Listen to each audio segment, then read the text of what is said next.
నేడు పునీత ఫ్రాన్సిస్ షౌరి వారి యొక్క ఉత్సవాన్ని జరుపుకుంటూ ఉన్నాము. గోవాలో అతి పురాతనమైన బసిలికా ఆఫ్ బామ్ జీసస్ అనే చర్చిలో భద్రపరిచిన సెయింట్ జేవియర్స్ దేహం ఇప్పటికీ అక్కడే ఉంది. సెయింట్ ఫ్రాన్సిస్ జేవియర్ క్రైస్తవులకు ఆయన పేరు బాగా సుపరిచితం. సొసైటీ ఆఫ్ జీసస్ అనే అంతర్జాతీయ సంస్థను స్థాపించి క్రైస్తవ మతాన్ని విశేషపూరితమైన రీతిలో ప్రచారం చేశారు. ఆయన 15వ శతాబ్దంలో జేవియర్ మరణించాక ఆయన భౌతిక దేహాన్ని పలుచోట్ల భద్రపరిచి ఎట్టకేలకు గోవాకు తీసుకువచ్చారు. గోవాలో అతి పురాతనమైన బసిలికా ఆఫ్ బామ్ జీసస్ అనే చర్చిలో భద్రపరిచిన ఫ్రాన్సిస్ గారి దేహం ఇప్పటికీ అక్కడే ఉంది. ఫ్రాన్సిస్ గారు ఎన్నో మహిమలు ఉండేవని, ఆయన దేహాన్ని దర్శించే వారి కోరికలు తీరుతాయని ఇప్పటికీ పలువురు భక్తులు విశ్వసిస్తుంటారు. ప్రస్తుతం యునెస్కో పరిరక్షణలో ఉన్న ఆ చర్చిలోని జేవియర్ దేహాన్ని చూడటానికి ఎందరో సందర్శకులు వస్తున్నారు. అయితే ఈ మధ్యకాలంలో కొన్ని ప్రత్యేకమైన రోజులలో ఆ దేహాన్ని బయటకు తీస్తూ ఉన్నారు. వెండితో తయారు చేసిన శవపేటికలో ఆయన దేహం చెక్కు చెదరకుండా ఉంటుందట. రసాయనాల సహాయంతో ఆయన భౌతిక దేహం పాడవకుండా నేటి వరకు పరిరక్షిస్తున్నారు.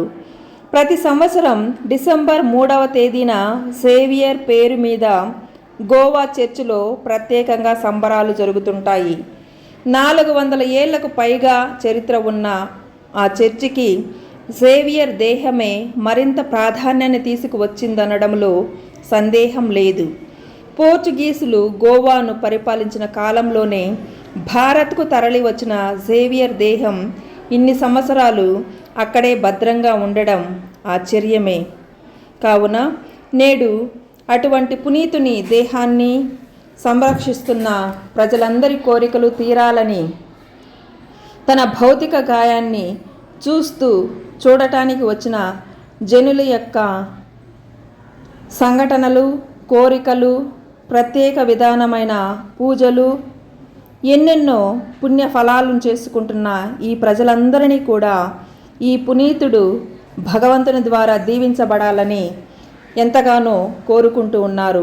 ప్రతి భక్తుడు కూడా దీవించబడాలని, సంరక్షించబడాలని, పరిరక్షించబడాలని ప్రతి ఒక్కరం కూడా ఈరోజు పునీత ఫ్రాన్సిస్ జేవియర్ గారి పండుగను జరుపుకుంటున్న మనందరం కూడా ఆయన భౌతిక దేహాన్ని చూస్తూ, గోవాని సందర్శిస్తూ 10 సంవత్సరాలకి ఒకసారి బయట పెడుతున్న ఈ దేహాన్ని చూడటం, భగవంతుని దర్శించే ముఖాముఖిని మనం దర్శించే భాగ్యాన్ని మనకు కలగడం ఎంతో ప్రముఖమైన విషయమని కూడా చెప్పవచ్చు. ఈ సంవత్సరం నవంబర్ 21వ తారీఖున గోవా పట్టణంలో ఫ్రాన్సిస్ జేవియర్ గారి భౌతిక దేహాన్ని బయట ఉంచారు. ఎంతోమంది ప్రజలు అక్కడికి వెళ్ళి చూస్తూ ఉన్నారు, కోరికలు నెరవేరాలని ప్రార్థిస్తూ ఉన్నారు. మనము కూడా గోవా పట్టణాన్ని దర్శిస్తూ ఈ ఫ్రాన్సిస్ జేవియర్ గారి యొక్క పండుగను జరుపుకుంటున్న మనందరం కూడా ప్రతి బిడ్డ కోరిక తీరాలని ప్రార్థించుకుందాం. ఫ్రాన్సిస్ జేవియర్ గారి దేహాన్ని ఇప్పటికీ కూడా మనం చూస్తూ ఉన్నాం. కుళ్ళిపోకుండా ఉండడం ఆశ్చర్యకరం. నేటికి డెడ్ బాడీని చూడటానికి అనేక మంది తరలి వస్తున్నారు. నివేదిక ప్రకారం ఈ మృతదేహం ఫ్రాన్సిస్ జేవియర్కు చెందినది. అతను భారతదేశంలో క్రైస్తవ మత స్థాపనకు ప్రసిద్ధి చెందారు.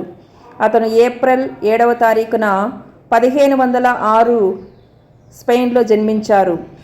గోవాను ఆయన పరిపాలిస్తున్న సమయంలో పోర్చుగీస్ వారు ఆయనను సాధువుగా చేశారని చెబుతారు. వారికి ప్రత్యేక బాధ్యతలు అప్పగించి క్రైస్తవ మతాన్ని ప్రచారం చేయాలని కోరారు. తన దేహాన్ని ఎందుకు ఖననం చేయలేదంటే, ఫ్రాన్సిస్ జేవియర్ తనకు ఇచ్చిన పనిని చాలా బాగా చేశారు. అనేక మందిని తమ మతం అనుసరించే విధంగా శిష్యులను తయారు చేశాడు. అనేక మంది అతనిని చివరకు అనుసరించారు. సెయింట్ జేవియర్ కేవలం 10 సంవత్సరాల మిషనరీ కాలంలో 52 వేరువేరు రాష్ట్రాల్లో యేసుక్రీస్తుని గురించి బోధించారు. 9,000 మైళ్ళ ప్రాంతంలో క్రీస్తు బోధనలను ప్రజలు చేరవేశారు. లక్షలాది మంది ప్రజలను యేసుక్రీస్తు శిష్యులను చేశారు ఈ పునీతులు. భారతదేశంలోనే కాదు, చైనా, జపాన్ సహా చుట్టుపక్కల దేశాలలో క్రైస్తవ మతాన్ని వ్యాప్తి చేశారు. చైనాకు వెళ్తూ సముద్ర ప్రయాణం చేసే సమయంలో ఆయన మరణించారని చెబుతారు.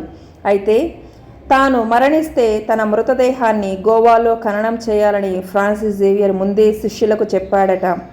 100 సంవత్సరాల క్రితం ఒక మహిళ తాను ఒకరి సెయింట్ జేవియర్ పాదాలలో సూదిని గుచ్చునట్లు, అప్పుడు అక్కడ నుండి రక్తం రావడం ప్రారంభించిందని పేర్కొంది.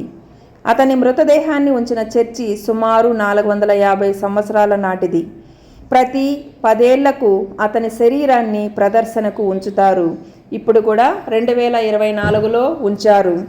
2004, 2014, 2024లో బయట ఉంచడం జరిగింది. అవే మనం ఇప్పుడు చూస్తున్న